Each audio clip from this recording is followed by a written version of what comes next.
아멘. 할렐루야. 할렐루야. 네. 오늘 우리 찬양대 성가 너무너무 감사합니다. 우리 주님만 바라보는 이 시간이 되기를 소원합니다. 네. 오늘 우리가 에베소서 2장 말씀을 읽었는데요. 이 본문 말씀을 묵상하면서 하나님이 우리 가운데 원하시는 마음이 무엇인가를 생각하게 되었습니다. 그것은 다름이 아니라 하나님이 이 시대 가운데 우리 자신과 또 우리 한국 교회를 향하여서 우리 공동체를 향하여서 영적으로 철이 들었으면 좋겠다라는 이런 마음을 읽게 되는 것입니다. 왜냐하면 21절 22절 말씀에 보면 서로 연결하여서 주 안에서 성전이 되어가라, 예수 안에서 함께 지어가는 자가 되어라 라고 이렇게 말씀하고 있습니다. 하나님의 성전이 되어가고 함께 지어져 가려고 하면 성숙해야 되는 것이고, 그 말을 달리 얘기하면 철이 들어가야 되겠다라는 이런 마음을 읽게 되는 것입니다. 여러분, 아브라함은 늘 하나님의 말씀에 의해서 월드 시스템, 말씀에 의해서 움직여지는 사람이라면 그 조카 롯은 늘 워드가 아니라 월드, 세상에 의해서 움직여지는 인생을 살아간 것을 볼 수가 있습니다. 눈에 보기 좋은 소돔과 고모라를 가까이 하였고 늘 자기 중심적인 삶을 산 거예요. 다른 말로 얘기하면 철이 없었어요. 그러는 동안에 그는 세상에 물들게 되었고 참 부끄러운 조상의 아비가 된 것을 볼 수가 있습니다. 여러분, 야곱은 참 부족한 사람이었지만 하나님의 영적인 것을 추구하면서 살아가는 그런 인생이었습니다. 큰아들이었던 에서는 그렇지가 않았습니다. 육적인 것을 쫓아서 늘 살아가는 것입니다. 육신 중심의 삶인 거예요. 배가 고프니까 그 팥죽 한 그릇에 장자의 명분을 팔아버린 것입니다. 그리고 그 부모님이 그 가나안 땅의 우상과 죄로 만연된 그 땅의 자녀들하고 결혼하기를 원치 않으셨는데 오히려 에서는 그 가나안 땅의 족속하고 결혼함으로 부모의 큰 근심이 되었다라고 성경은 기록한 것을 볼 수가 있습니다. 그러니까 큰아들이지만 철이 없는 거죠. 그래서 늘 근심이 되는 것입니다. 철이 들고 안 들고 이것도 중요한데, 그러나 철없이 살아갈 때 그 인생이 너무너무 달라지는 것을 우리는 보게 되는 것입니다. 그래서 저와 여러분이 오늘 이 말씀을 통하여서 하나님께서 우리 가운데 원하시는 것이 뭔가, 신앙적으로 철이 든 이런 삶들이 되기를 주님은 원하고 있다는 거예요. 할렐루야. 정말 하나님이 철이 들어서 하나님이 참 우리를 보면서 내가 참 기쁘다, 그리고 하나님이 우리를 기뻐하시면서 하늘의 복과 땅의 복을 주어주시고 하나님께서 우리를 들어서 사용하는 그런 인생이 되기를 주님의 이름으로 축복합니다. 우리 옆에 사람한테 얘기하겠습니다. 집사님, 하나님께서는 집사님이 철이 들기를 원하십니다. 할렐루야. 예. 그러면 우리가 어떻게 하면 영적으로, 신앙적으로 좀 철이 들어서 하나님이 기뻐하고 하나님이 마음껏 들었을 수 있는 사람이 될 수가 있는가? 오늘 성경 말씀을 통하여서 같이 살펴보려고 합니다. 여러분, 11절 말씀을 한번 보시기 바랍니다. 11절 말씀에 보면 그러므로 생각하라. 따라서 보겠습니다. 그러므로 생각하라. 예, 사도 바울은 성도들에게 그때와 이제를 비교 좀 해봐라. 과거의 비참한 생활과 현재의 이 받은 축복과 이 위치를 비교해봐라. 이것을 생각해봐라. 묵상해봐라 라고 권면하는 것을 볼 수가 있습니다. 신앙적으로 에베소 지금 성도들은 이방인이었어요. 우리도 마찬가지로 예수 믿기 전에는 다 이방인이었습니다. 이방인들의 영적인 상태가 어떠한지 구체적으로 이렇게 나열을 하고 있는데, 할례받지 않은 민족이라는 거예요. 할례받은 사람들로부터 너희들은 할례받지 못한 사람들이다 라고 이렇게 손가락질을 당하는 그런 존재였다는 거예요. 여러분, 할례는 하나님께서 선택한 아브라함과 선택한 민족이라는 것을 표징해 주는 것이 할례인 것입니다. 그러니까 하나님의 선택을 받지 못한 그런 인생이었고 민족이었다는 거예요. 굉장히 비난, 모욕이 담겨져 있는 이런 말인 거죠. 다윗이 골리앗을 향하여서 뭐라고 하면서 나가 싸운지 아십니까? 할례 받지 못한 백성이 감히 하나님의 군대에게 이렇게 모욕한다라고 하면서 나간 것을 볼 수가 있습니다. 그러니까 종교적으로 사회적으로 소외된 존재가 하나님 믿지 않은 이방인의 그런 상태였다는 거예요. 그 이방인의 둘째 상태는 뭐냐 하면 12절 말씀에 보면 그리스도 밖의 사람이다 라고 이렇게 표현하고 있습니다. 여러분, 하나님의 그 약속인 메시아의 약속과 거리가 먼 사람이었다. 하나님의 생명과 생명의 근원과 연결되지 않은 그런 존재였다라고 말씀하고 있습니다. 그리스도 밖이라는 것은 율법의 영역이기 때문에 진노를 피할 수 없는 그런 존재라는 것입니다. 이스라엘 나라 밖 사람이었다라고 이렇게 표현하고 있는데, 하나님이 이스라엘과 그 하나님의 백성들에게 많은 약속을 주었는데 그 하나님의 약속, 축복에서부터 제된 사람이었다라고 이렇게 말씀해주고 있는 것입니다. 그런데 여러분, 이것이 좀 와닿지 않을지 모르겠지만 여러분, 6월절에 그 문설주의 어린 양을 잡아서 피를 바를 때 문설주 안에 들어있는 사람들은 다 구원을 받았습니다. 그러나 문설주 밖에 있는 사람들의 장자들은 다 죽은 것을 볼 수가 있습니다. 그리스도 안에 있는가? 그리스도 밖에 있는가? 이거는 너무너무 차이가 있는 것. 생명이 있는가? 천국이 있는가? 그렇지 못한 것의 차이인 것입니다. 우리는 그리스도 밖에 영적인 어둠에 있던 그런 삶이었다라고 말씀해주고 있습니다. 뿐만 아니라 12절 하반부에 보면 아무런 소망이 없고 하나님도 없던 자였다라고 이렇게 얘기하고 있습니다. 이 소망이 없다는 것은 부활의 소망이 없는 사람이었다는 거예요. 우리의 미래가 낙관적이지 않았다는 거예요. 그런데 여러분, 하나님은 이 세상의 모든 것을 다스리시고 모든 것을 소유한 분이신 줄 믿습니다. 근데 그 하나님이 없었던 사람이라는 거예요. 모든 것, 세상의 것들이 부족한다 할지라도 하나님을 가진 사람은 모든 것을 가진 사람인 줄 믿습니다. 하나님이 가장 강력한 분이신 줄 믿습니다. 하나님이 계신 분은 배경이 있는 사람이 되는 거죠. 진정한 배경이 있는 사람이 되는 거죠. 그러나 그 하나님이 없는 사람이었다라고 성경은 말씀하고 있습니다. 그런 영적인 이방인이었던 우리에게 무슨 일이 벌어졌습니까? 19절에서 놀라운 말씀을 선포해주고 있습니다. 여러분, 19절 말씀을 같이 한번 읽어보도록 하겠습니다. 그러므로 시작. 그러므로 외인도 아니요 나그네도 아니요 오직 성도들과 동일한 시민이요 하나님의 권속이라. 아멘. 이 외국인이 아니었다는 거예요. 여러분, 이 외국은 당시 이 로마 시대 외국인은 대부분이 노예였습니다. 그리고 그들에게는 나그네도 아니었다.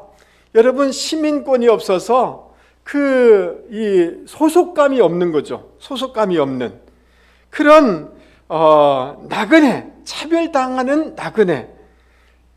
우리나라의 제3세계 사람들이 와서 얼마나 서러움을 많이 당합니까? 영적으로 그런 인생이었다는 거예요.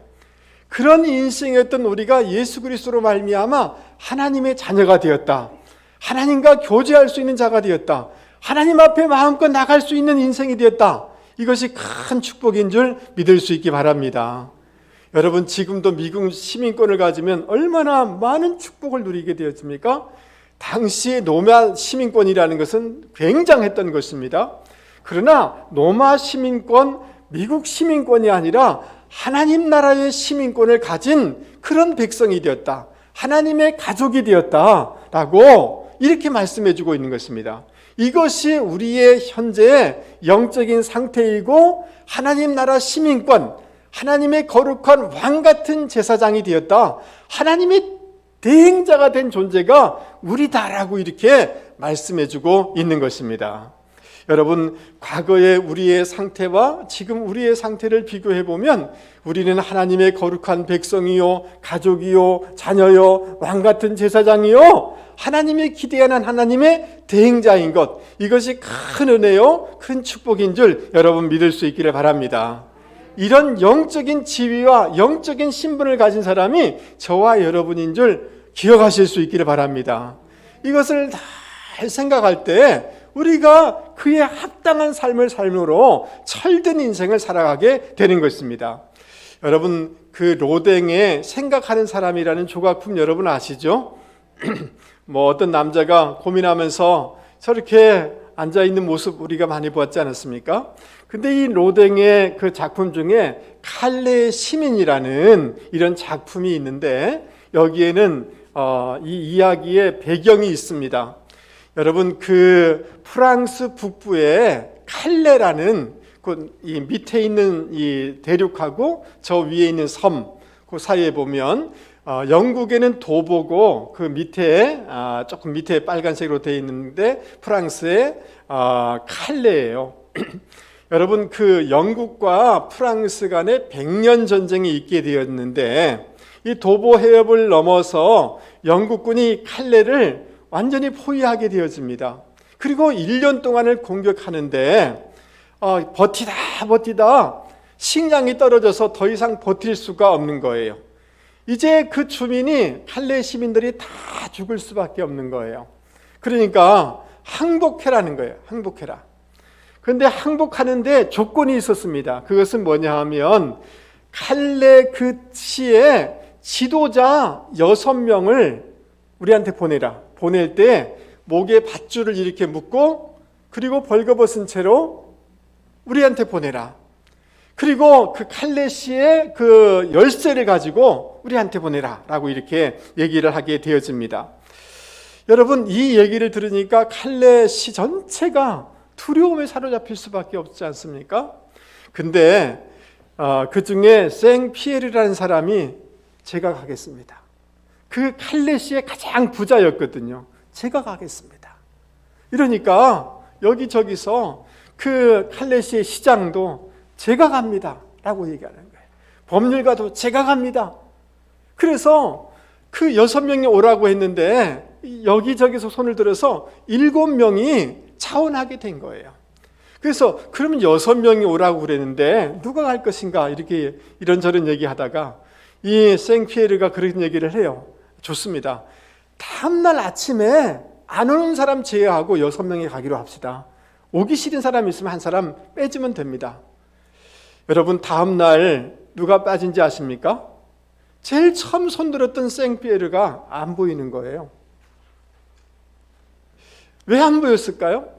여러분, 이것 때문에 서로 피할까 봐서 자기 스스로 죽음을 선택해버린 거예요. 그리고 6명이 자원해서 벌거벗은 채로 그리고 목에 밧줄을 메고 그렇게 맨발로 적지를 향해서 걸어가는 것입니다. 담대하게 걸어가는 것입니다. 이제 교수대에서 교수형을 당할 수밖에 없는 것이죠. 그래서 이 사건을 배경으로 해서 여러분 노블레스 오블리주라는 이런 말 있지 않습니까? 그 사회적인 지도자들이 사회적인 책임을 져야 된다라는 말이 나오게 된 것입니다.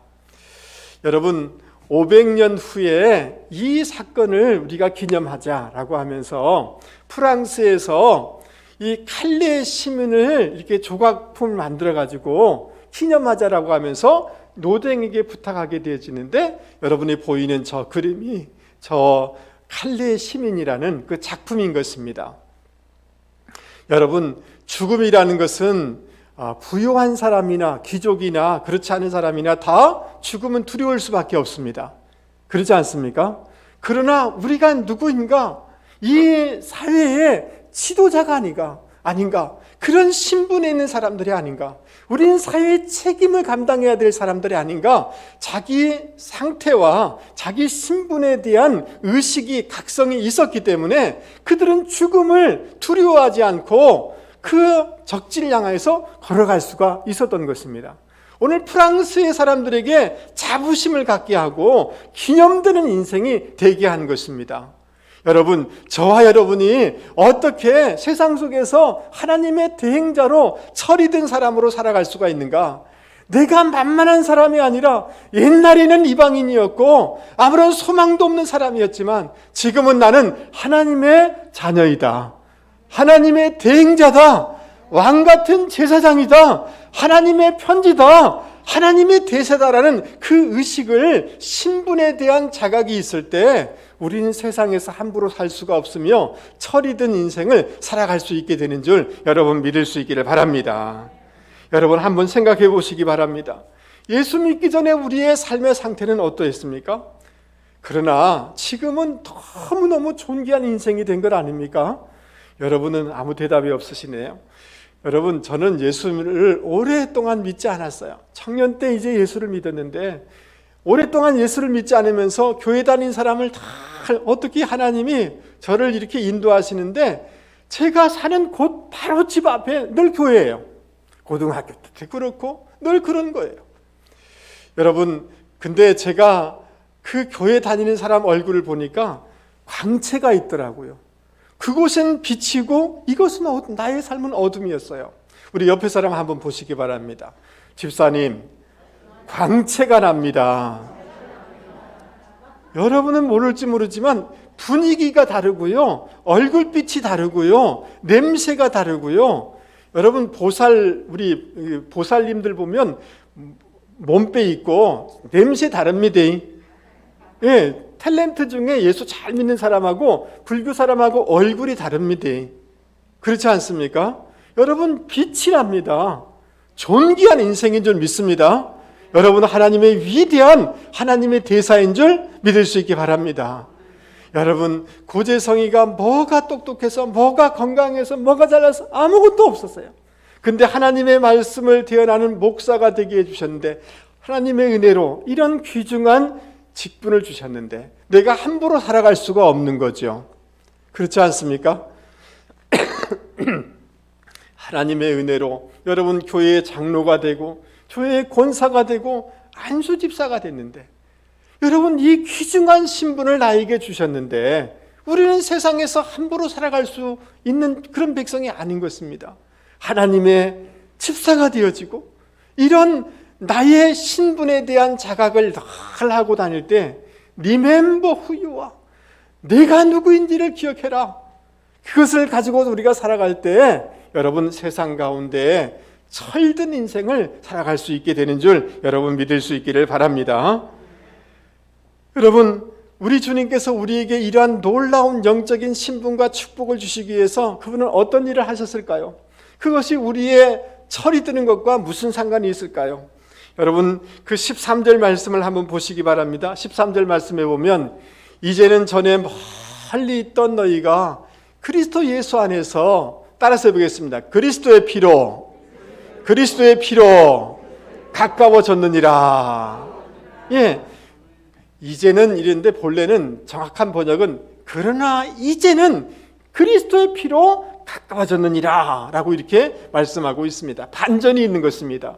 그리스도의 피로 말미암아 하나님 가까이 나갈 수 있는 그런 존재가 되었다라고 이렇게 말씀하고 있습니다.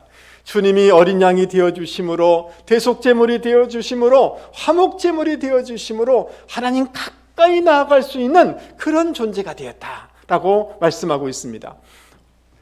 거룩하신 하나님과 우리 사이는 무한한 거리감이 있는 거예요. 여러분 우리 방송실 그 성전을 한번 보여주시면 고맙겠습니다. 예루살렘에 저 성전이 있었습니다. 성전에 가면 다 들어가는 게 아니에요. 이방인이 개종했다고 해서 성전 안에 들어갈 수 있는 건 아니에요. 저기 여러분들이 글씨가 좀 작아서 잘 안 보일지 모르겠지만 중요한 성전의 구획과 이방인 그 지역이 구분이 되어 있습니다. 이방인들은 그 안에만 들어갈 수 있는 거예요. 이방 개종자는 그렇게 구획이 되어 있는데 1.5m 정도의 높이의 담벼락에다가 이방인이 이곳을 넘어오면 죽입니다. 이렇게 써 있는 거예요. 그러니까 이방인인 사람들은 하나님 가까이 나갈 수가 없는 거예요. 그런데 예수님께서 평화의 왕 되신 주님이 당신의 육신을 찢으심으로 말미암아 이 벽을 허물어서 하나님 가까이 나아가고 하나님 임재 가까이 나아가서 하나님을 찬양하고 하나님께 기도하고 하나님과 교제할 수 있는 이런 은혜를 우리 가운데 주셨다라고 성경은 말씀하고 있는 것입니다. 할렐루야. 담대히 하나님의 지성소 앞에 나아가서 아버지 하나님라고 부르고 그분으로부터 도움을 받을 수 있는 그런 인생이 되게 해주셨다는 거예요. 15절 말씀에 보면 엄격한 법조문으로 된 계명의 율법이 예수님으로 말미암아 다 폐해졌다는 거예요. 여러분, 법을 아는 유대인들은 구원이지만 법을 모르고 안 지키는 이방인은 저주일 수밖에 없어요. 그러니까 서로 원수 관계일 수밖에 없는데 주님이 오셔서 그 율법의 모든 요구를 당신이 다 지심으로 말미암아 이 모든 요구를 이루어 주신 줄 믿습니다. 구약의 모든 제사 제도의 모든 본질을 주님이 다 이루어 주신 것입니다. 그래서 뿐만 아니라 성령을 주셔서 하나님의 말씀을 지켜나갈 수 있도록 주님이 우리 가운데 성령을 주시는 줄 믿습니다. 그래서 율법의 모든 법률의 이 모든 저주로부터 해방케 되어서 유대인과 이방이 하나가 되어서 하나님 앞에 나아갈 수 있게 되었다라고 이렇게 말씀하고 있는 것입니다. 여러분, 이것이 큰 은혜인 줄 믿습니다. 여러분 한번 생각해 보세요. 여러분, 여기 각자 다 앉아있지만 너무너무 다르습니다. 옷 색깔이 다르시고요, 생각이 다르시고요, 자라온 환경이 다르시고요, 교육이 다르고 재산이 다르고 다 다르습니다. 그러나 우리가 그리스도로 말미암아 한 가족이 되고 한 교회가 되고 질적으로 다른 하나님의 백성으로, 구속의 백성으로 하나님이 이렇게 재창조해 주셨다는 거예요. 그것은 무엇으로 되느냐 하면 예수님 당신이 피를 다 쏟으시고 당신의 육신을 다 찢기심으로 말미암아 십자가로 말미암아 하나님과 가까이 갈 수 있게 하였고 서로 간에 하나가 될 수 있도록 해주셨다는 거예요. 할렐루야. 그러니까 여러분, 우리가 이런 놀라운 축복을 누리고 이 부유함을 누리는 그 이면에는 예수님의 십자가의 사건이 있었다. 예수님이 살 찢기시고 피 흘려주신 주님의 희생과 헌신이 있었다는 것을 여러분 꼭 기억하실 수 있기를 바랍니다. 할렐루야. 여러분, 어떤 공동체에서 배제를 당하는 것을 왕따라고 그렇습니다. 친구끼리 있는데 거기 들어가지 못하는 왕따 당하면 얼마나 고통스럽습니까? 맞습니까? 어느 대학에 들어가고 싶은데 거기 들어오지 못하게 하는 것은 취업에서 떨어졌다라고 말을 하는 겁니다. 맞습니까? 예. 여러분, 어떤 공동체에 떨어지는 것, 거기서 배제되는 것은 너무 고통스러운 거예요. 대학에 가고 싶지만 들어가지 못하고 취업하고 싶지만 들어가지 못하는 것, 굉장히 고통스러운 것입니다. 마찬가지로 하나님의 영적인 공동체에 들어가려고 하지만 하나님 가까이 나아가고 싶지만 나갈 수 없는 것, 이건 영적인 고통은 말할 수가 없는 거예요. 예수님께서 십자가로 말미암아 이 모든 문을 열어주셔서 공동체 안에, 주님 안에 들어갈 수 있게 해주셨다는 것, 이것이 큰 은혜인 줄 여러분 믿을 수 있기를 바랍니다. 그러니까 여러분, 지금 우리가 누리고 있는 이 모든 축복의 이면에는 그리스도의 십자가의 헌신이 있었다라는 것으로 우리는 정의할 수가 있는 것입니다. 여러분, 최근에 제가 조용기 목사님의 그 글을 좀 보면서 좀 이렇게 우리 부산과 관련된 것이라 아주 눈있게 본 적이 있습니다. 여러분, 이 6.25 때 조용기 목사님은 여기 부산에 사셨더만요. 여러분, 피난을 많이 와가지고 사람이 부산에 북적북적했죠. 그때 이 조윤기 목사님이 범일동에 그 매축지라는 이 지역이 있는가 봐요. 제가 사진을 찾아서 저렇게 올려놨는데요.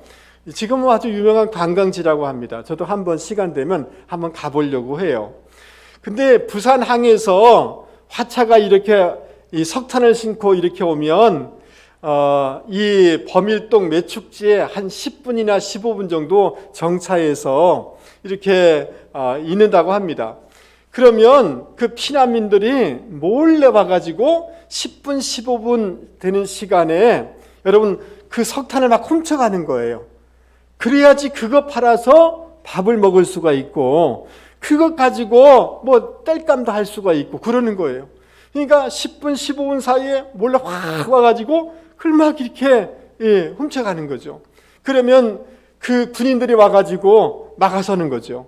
근데 그때 조용기 목사님이 그 자리에 있었는데 한 40대 정도 되는 아버지, 10살 정도 되는 아들이 거기 왔더라는 거예요. 그러니까 차가 서자마자 아들이 손살같이 그냥 그 열차 위에 올라가서 이 석탄을 내리는 거예요. 아버지가 밑에서 받는 거죠. 그런데 그 군인들이 막 오기 시작하니까 사람들이 도망가는 거 아닙니까? 그래서 다 뛰어내리는데 그 아이도 뛰어내리는데 큰 석탄 조가리가 그 차 밑으로 들어간 거예요. 그러니까 이것 가져야지 매일 살 수가 있으니까 아무 생각 없이 본능적으로 그 10살 난 아들이 그 열차 밑으로 들어가서 그 끄집어내려고 하는 거예요. 근데 열차가 덜커덕 덜커덕 하면서 움직이는 거예요. 아들이 죽게 된 거 아닙니까? 그러니까 아버지가 쏜살같이 들어가서 아들을 밖으로 밀쳐내고 그 열차가 아버지 배 위로 지나가는 거예요.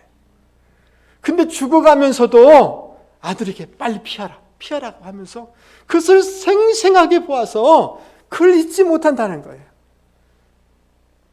그러면서 그런 생각이 들더라는 거예요. 야, 저것이 아버지의 사랑이구나. 저것이 하나님 아버지의 사랑이구나. 하나님이 세상을 이처럼 사랑하사 독생자를 주셨으니 저를 믿는 자마다 멸망치 않고 영생을 얻게 하려 합니다. 이게 아버지의 사랑이구나. 이런 생각이 막 들더라는 거예요. 여러분, 이것이 하나님 아버지의 사랑이고 우리를 구원하기 위한 주님의 십자가의 은혜인 줄 여러분 믿을 수 있기를 바랍니다. 이 사망과 지옥과 이 죄에서 우리를 건지시기 위해서 하나님이 독생자를 보내셨고 주님이 기꺼이 우리를 위해서 십자가에 돌아가 주시고 육신을 지켜주시고 피 흘려주신 것, 이것이 십자가의 은혜라는 거예요. 여러분, 이 이야기를 가만히 보면서 참 가슴이 이렇게 아파오는 이유가 뭡니까? 여러분, 저를 한 번만 보시죠. 여러분의 자녀를 키워보시지만 어릴 적에는 힘없으니까 부모님이 얘기하면 예 라고 했어요.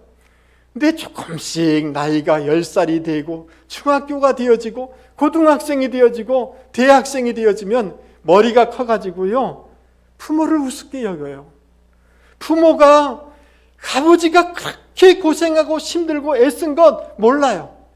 자기가 잘 알아서 다 큰 것처럼 생각하는 거예요. 부모의 마음이 참 그런 거 보면 아프죠. 이놈이 언제 철이 들나 이런 생각이 드는 거예요. 뿐만 아니라 여러분, 우리의 과거가 있지 않습니까? 우리의 죄가 있지 않습니까? 우리의 허물이 있지 않습니까? 부정적인 저주스러운 것들이 가정에 있지 않았습니까? 이 모든 것을 해결하기 위해서 주님이 그 열차 밑으로 들어가는 것처럼 십자가 안으로 들어가서 당신이 다 지키시고 흘려주셨는데 어느새 모르게 예수를 믿은 지 좀 됐다고 이제 내가 잘나서 내가 기도 열심히 해서 마치 내 힘으로 이 축복을 다 받은 것처럼 살아가는 이 모습이 주님 마음에 가슴이 아프지 않겠냐 말이죠. 철이, 여러분 정말 가슴 아플 때가 언제예요? 이 애가 좀 철이 들었으면 좋겠는데 철이 안 들 때 여러분 가슴이 아픈 거 아닙니까? 여러분, 우리가 은혜 받을 때 잘 되고 풀어지고 이 모든 것 받을 때마다 주님의 십자가 은혜 때문입니다 라고 고백할 수 있는 영적인 철이든 저와 여러분이 되실 수 있기를 주님의 이름으로 권면을 드립니다. 예, 주님의 십자가의 헌신과 희생과 그 수고를 늘 잊지 않고 살아갈 때 우린 철이든 백성으로 살아가게 되는 줄 믿을 수 있기를 바랍니다. 여러분, 그런데 우리가 꼭 기억해야 될 것이 있습니다. 여러분, 주님이 우리를 구원하시는데 개인적으로 부르실 뿐만 아니라, 따라서 해보겠습니다. 공동체적으로 부르셨습니다. 이것을 절대로 잊지 마셔야 돼요. 그래서 구원에 대해서는 개인적인 것뿐만 아니라 공동체적인 시각을 꼭 가지셔서 이렇게 조종해 나가야지 신앙이 성숙할 수가 있는 거예요. 그것을 신앙의 보편적인 사고다라고 이렇게 저는 얘기하려고 합니다. 여러분, 저를 한 번만 보십시오. 여러분의 자녀가 자랄 때 피부가 너무 알러지가 심한다든지 특이 체질이면 너무 힘든 거 여러분 아시죠? 신앙도 마찬가지예요. 너무 특이하면 여러분 너무 힘든 거예요. 여러분, 우리 각자의 은사도 성향도 다양하지만 이 다양성을 잘 인정하면서도 늘 공동체적으로 잘 살아가야 돼요. 여러분 한번 보세요. 우리 아이들이 있는데 어느 공동체에 들어가든지 잘 적응해서 살아가면 여러분이 안심이 되는 것 아닙니까? 맞습니까? 예, 그러니까 공동체적인 시각을 가지고 살아가야지 성숙한 신앙인이다라고 얘기할 수가 있습니다. 여러분, 우리가 신앙생활 하면서 이 신앙의 보편성을 가지려고 하면 어떻게 해야 되는가? 20절 말씀을 한번 보시기 바랍니다. 20절. 우리들의 신앙을 사도들과 선지자들의 터 위에 세워져야 된다라고 이렇게 말씀하고 있습니다. 이것은 뭐냐 하면 말씀 위에 세워져야 된다는 거예요. 뭐 위에 세워져야 된다? 예, 여러분, 우리가 기도하다 보면 어떤 신비한 체험도 있어요. 막 찬양하다 보면 막 놀라운 은혜가 있어요. 또 봉사하다 보면, 여러분 선행을 하다 보면 그곳에서 천사를 만나는 경우도 있어요. 그러나 보편적인 신앙의 가장 핵심은 뭐냐 하면 말씀 위에 신앙을 세워나가야 되는 줄 믿습니다. 뭘 보았다 들었다 할지라도 말씀의 뜻과 다르면 그걸 고쳐야 돼요. 말씀에 우리의 모든 것들을 조정하고 조율해 나가야지 보편적인 신앙을 가질 수 있게 되는 줄 여러분 믿을 수 있기를 바랍니다. 20절 말씀에 예수님이 모퉁이 돌이 되신다라고 얘기하고 있어요.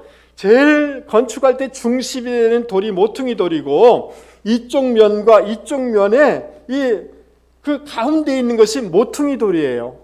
여러분, 우리의 신앙의 가장 중요한 그 초점은 어디에 맞춰줘야 되느냐 하면 내 경험과 내 생각이 아니라 주님의 뜻에 늘 맞춰 나가야 되는 거예요. 아멘 하시죠?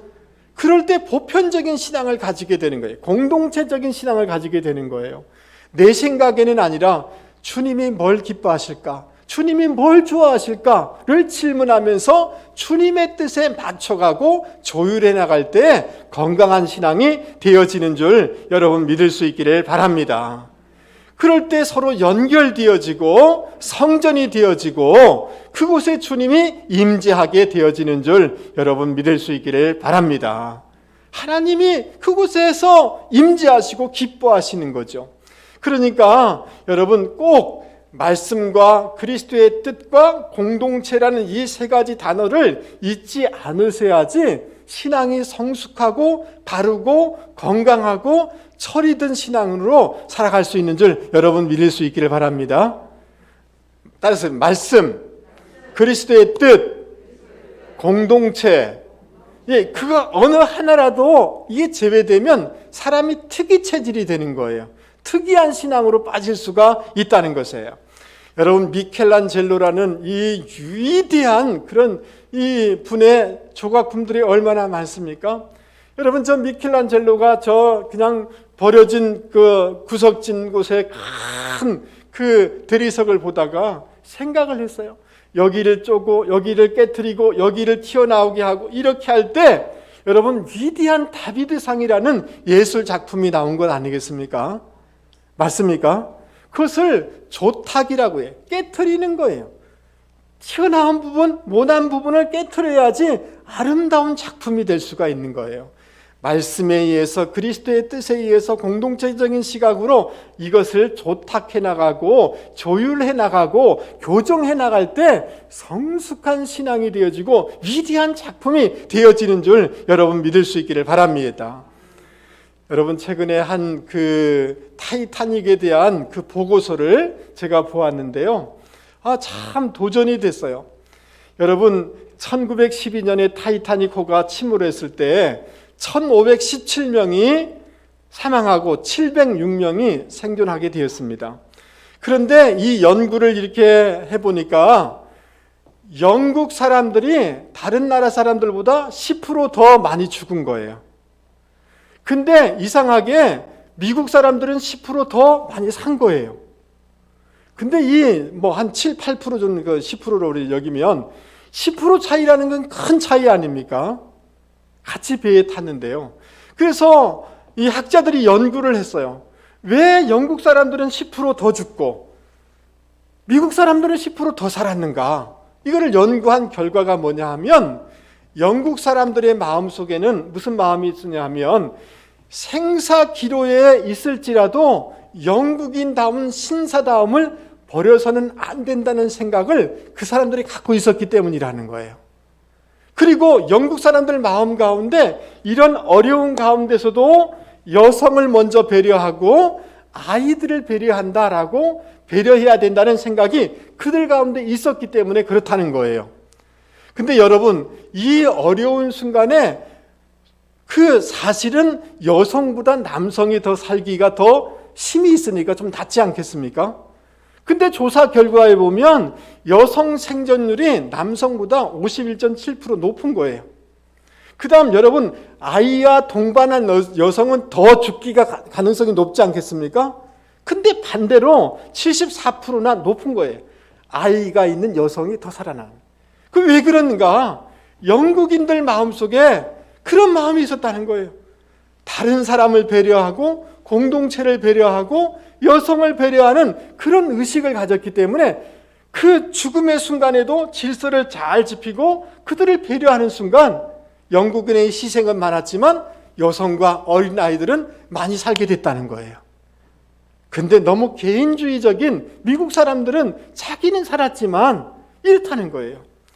여러분 도전이 안 되십니까?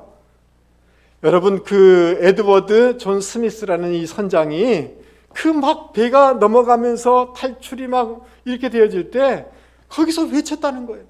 영국인답게 행동하십시오. 영국인답게 행동하십시오. 이렇게 외쳤다는 거예요.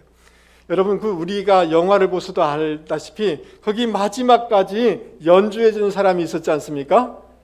찬송가 막 연주해 주죠. 내 주를 가까이 하게 함은 사람들의 마음에 평안을 준 이 연주가들 대부분이 여러분 영국 사람이었다는 거예요. 그들 마음 가운데 이런 공동체적인 이런 생각들이 많이 있었다는 거예요. 여러분 저를 한 번만 보시죠. 그러니까 자식이 돼가지고 아직도 아버지는 나한테 왜 안 해주세요? 어머니는 왜 안 해주세요? 그게 아니라 이제 부모의 마음으로 한 번 더 생각해 보면 철이 든 자식이 되는 거죠. 아멘 좀 하십시오. 예, 여러분 내 개인도 가족을 한번 생각해 보고 이제 왜 나한테는 안 주세요? 예수 믿은 지 꽤 됐고 몇십 년이 되는데도 늘 자기밖에 모르는 신앙이 아니라 이제 공동체 입장에서 한 번 더 생각해 볼 때 그 사람이 철이 든 사람이 될 수가 있는 거 아니겠습니까? 맞습니까? 여러분 여러분 마음속에 늘 힘든 게 뭡니까? 어떤 때 제일 힘드세요?